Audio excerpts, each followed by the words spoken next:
Welcome back to Tales by WZ.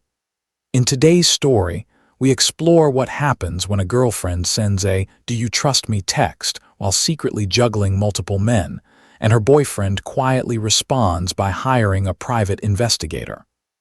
As you listen, think about the moment where you would have stopped giving the benefit of the doubt. My girlfriend said, "Pop quiz, do you trust me?" I replied, completely. Then I hired a private investigator, acted like the good boyfriend, collected photos from her fake business trip, and I just watched as her double life collapsed around her. I am 31 and I thought I was in a serious relationship. My girlfriend is 28. We have been together for 2 years. We do not live together, but we were talking long term. At least, that is what I thought. About 6 weeks ago, things started to feel off. It was small at first. She would get texts and tilt her phone away from me. She started password protecting everything before she did not care. She would leave the room to take certain calls. Classic sketchy behavior, right? But she always had a reason. The texts were from a crazy coworker going through drama. The calls were from her mom, who does not like talking when others are around. The new passwords were because privacy is important in relationships, babe. Every time my gut said something was wrong, she flipped it and made the story about my lack of trust. This is how gaslighting often starts. The facts do not change, only the story around them does. 3 weeks ago, it escalated. She works in pharmaceutical sales. Client dinners and meetings are normal, but suddenly she had 3 or 4 work dinners a week.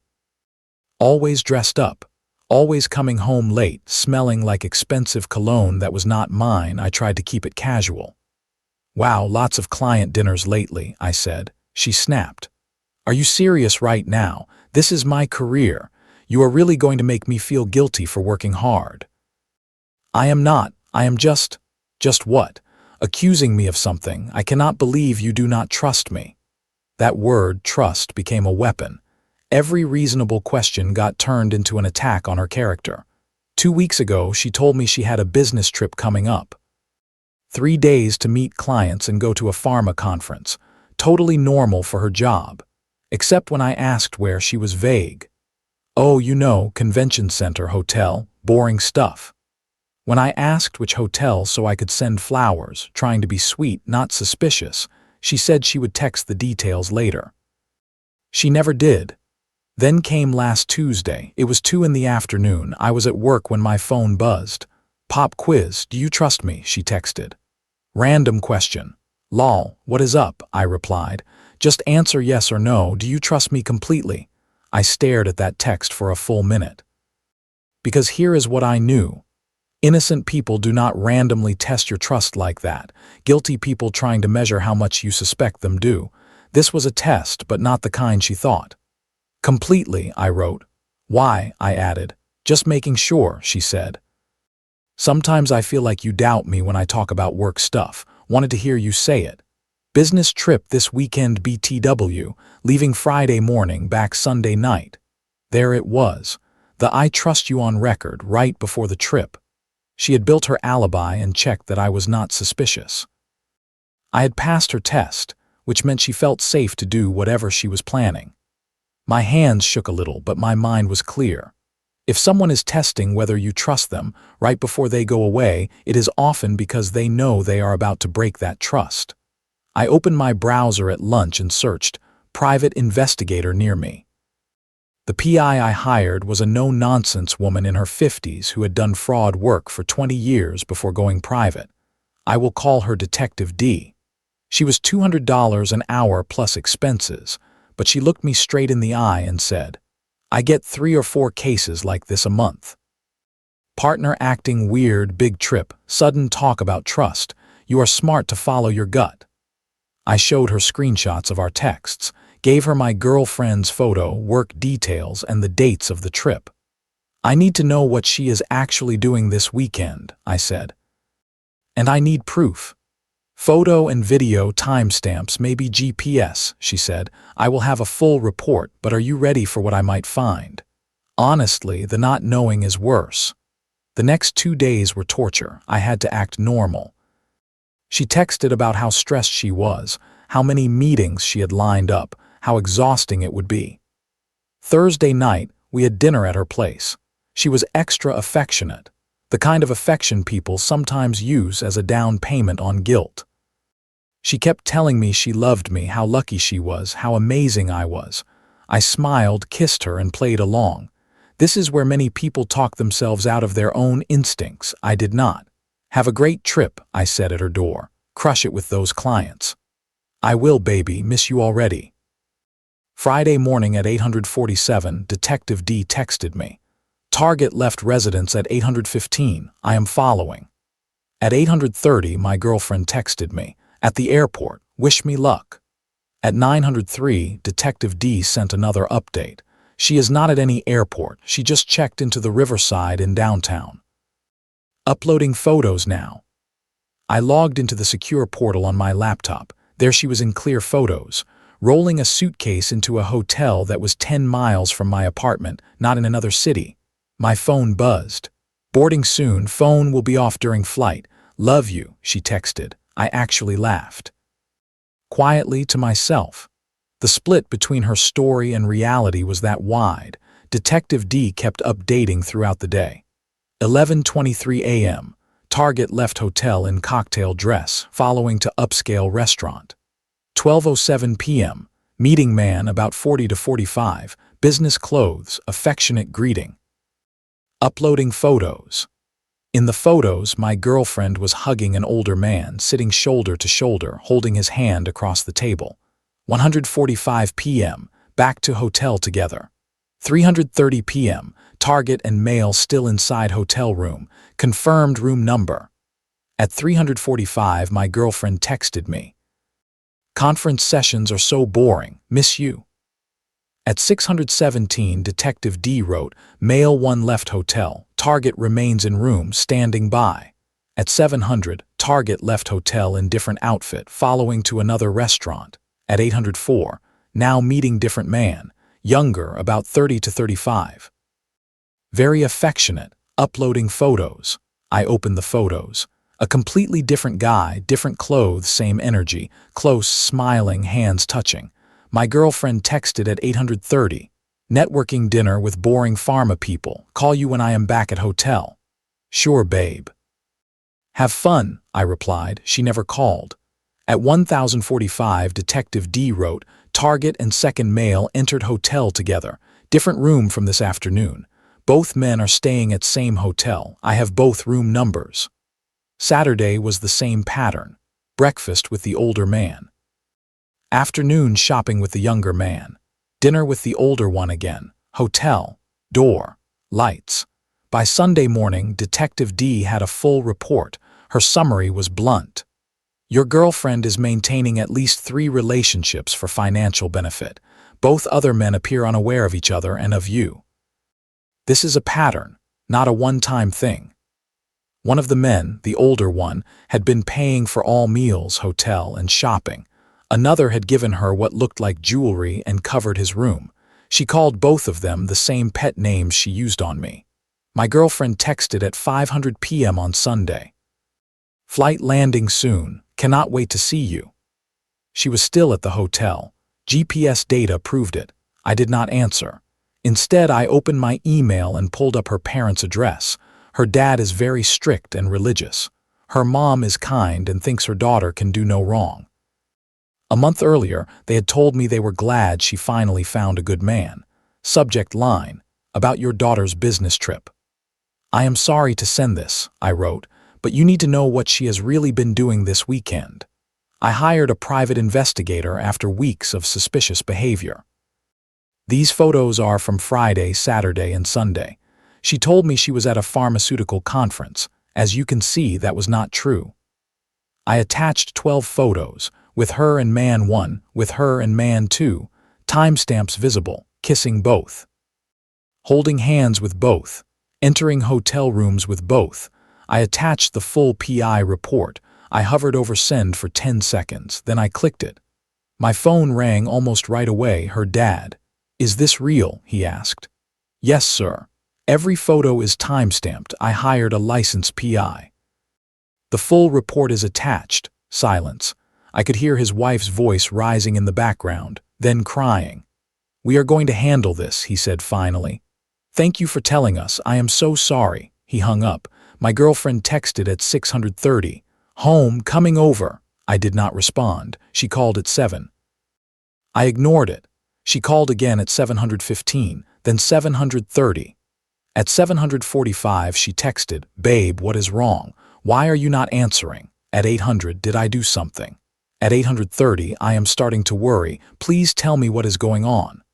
At 900, her dad must have called her, because my phone exploded. 23 calls in 15 minutes, then a long text. "What did you do? Why would you send that to my parents? You had me followed. You are insane. Call me now." I blocked her number. Then I went to bed and slept better than I had in 6 weeks. By Monday morning, the chaos had spread. I woke up to 68 missed calls from unknown numbers, 3 emails from her, 1 begging, 1 accusing me of privacy violations, 1 claiming the photos were out of context and that she could explain. I deleted all 3. What I did not expect was her best friend showing up at my apartment at 7:30 a.m. She pushed past me into the living room. "Do you have any idea what you have done?" she said. "Good morning to you too," I said. "Her parents kicked her out. She is on my couch. She is a mess." "She is a mess," I repeated. She was literally dating 3 men at once and lying to all of us. "She was not dating them," her friend snapped. "You do not understand. They were helping her." "Helping her what? Practice kissing in hotel rooms." "With money for her business," she said. "She has been talking to investors." "Investors she kisses and sleeps with," I said. "That is not networking, that is something else." "You are disgusting," she said. "She loved you, it was complicated." "Pop quiz," I said. "Do I look like I care?" Her friend glared. "Her parents will not speak to her. Her dad called her a disgrace." Her mom is sobbing. "You destroyed her family." "No, she destroyed her family by lying to everyone. I just provided the receipts." "She needed those men," her friend insisted. "One of them was going to invest $50,000 in her business." "What business?" I asked. Her friend hesitated. "Her wellness coaching thing." "She does not have a wellness business. She is a farmer rep. She was going to start it. That is why she needed the money." "So she was scamming them too," I said. "Good to know." Her friend asked for her stuff back. I pointed to a small box by the door. "Toothbrush, hoodie, makeup. That was all she kept at my place." "You are cold," her friend said. "I am a person who confirmed the truth before making decisions," I said. "If that looks cold, I can live with it." She left, slamming the door. Later that day, I got an email from my ex. "I know you are angry," she wrote. "But sending those photos to my parents was beyond cruel. They are not speaking to me. My dad called me a name. My whole family knows. I am humiliated. I lost everything. All because I was trying to secure funding for my future. Those men meant nothing.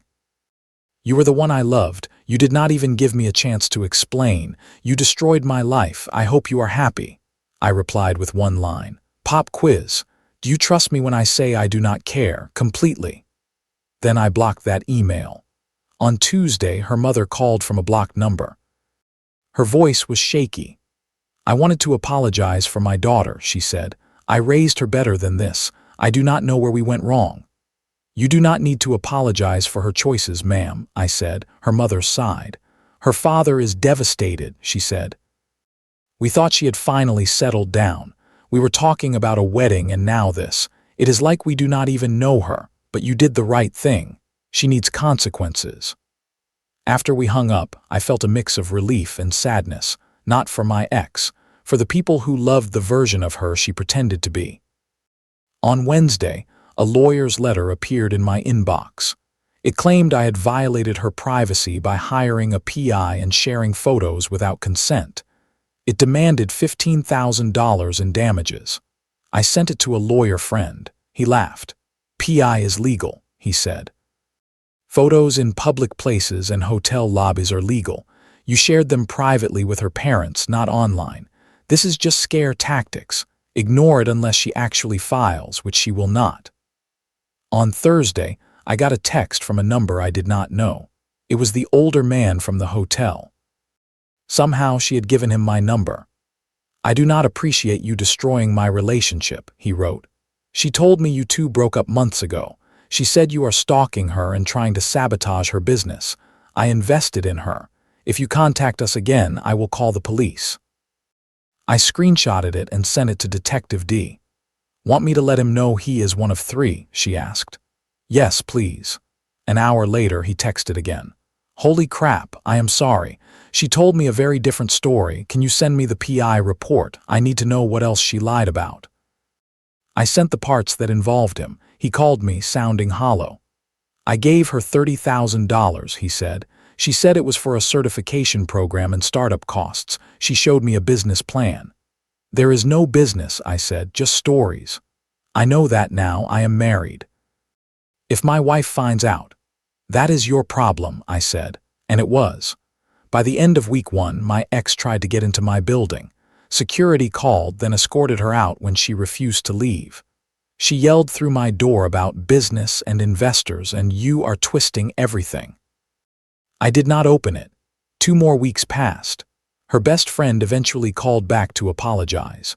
Her parents went through her finances and found a long history of similar arrangements, money from men through apps and transfers that went back years. Guy 1 filed a fraud suit. The wellness business plan she showed him was copied from a real website. Her employer quietly let her go. They called it performance, but we both know why. Her parents made her move across the country to live with an aunt. Fresh start, they called it. It looked more like distance. She sent one last long handwritten letter. 6 pages of apologies, excuses, and blame. She said she never meant to hurt me, that everything got out of hand, that she needed the money to maintain the lifestyle I expected. She said if I had been more understanding, she would not have needed to seek help elsewhere. She said the PI was illegal. It was not. She said everyone who knew the real story thought I was controlling. They did not. I took a picture of the letter and sent it to her best friend with the caption, "Still the victim, I see." Her friend replied, "She will never get it." Save that letter, though, in case she starts anything again. By week 3, it was quiet. Her family knew, at least one of her investors knew, her job was gone. Her apartment was gone. She was gone, and me, I was still here. I went to work. I saw my friends. I slept through the night. I logged into the PI portal every now and then, not to hurt myself with the photos, but to remind myself I was not crazy. A friend asked me if I regret sending the photos to her parents. "Not at all," I said. "They deserve the truth, and now they are less likely to fund her next lie." "Was it extreme?" he asked. She was running a slow con on multiple people, making me feel unstable for noticing. Extreme truth was the only thing that cut through that. The whole thing taught me something simple and hard. Trust your gut, but confirm with facts. Do not let someone use the word trust as a shield against all questions. Real trust does not fear evidence. She made her choices. To juggle men for money. To lie about conferences. To test me with pop quiz, "Do you trust me?" while packing for a weekend of cheating. I made mine. To investigate quietly. To collect proof. To send that truth where it mattered. That is not revenge. That is consequences. She has not texted me since she moved. She did not text me happy birthday for the first time in 2 years. Honestly, that silence is the best gift she could give. Pop quiz. Am I better off now? Completely. Lesson 1. When someone keeps asking if you trust them while hiding their behavior, they are not building trust. They are checking how much room they have to lie. Lesson 2. Gaslighting your partner for noticing clear changes in routine is a major red flag. Healthy partners answer questions instead of attacking the question. Lesson 3. If your gut tells you something is wrong, you are allowed to verify instead of just accepting words. Evidence protects you when someone tries to rewrite the story. Lesson 4. Telling the truth to people who are being lied to is not cruelty. It is often the only way to break a pattern of manipulation. Lesson 5. It is better to discover this level of dishonesty before living together, marrying, or mixing finances than after everything is tied together. Lesson 6. Trust should be earned by consistent actions, not demanded by pop quizzes and guilt. What about you? At what point in this story would you have drawn the line and acted? Have you ever had a partner use the word trust to shut down your instincts while hiding the truth?